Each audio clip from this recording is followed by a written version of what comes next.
Good day mga kasabong. Check natin yung mga 1 month old natin na sisiw.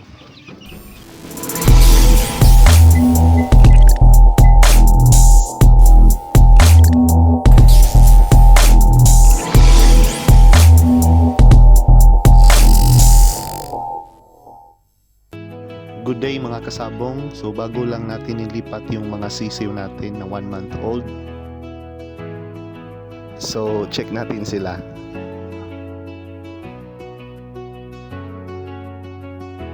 Ayun sila. Hindi ko na sila pinapailawan sa gabi. At doon na lang sila sa loob ng karton matutulog.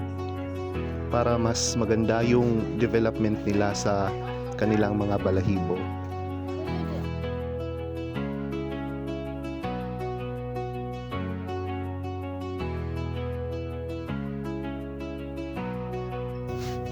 So dito na lang muna mga kasabong. Salamat sa inyong panonood.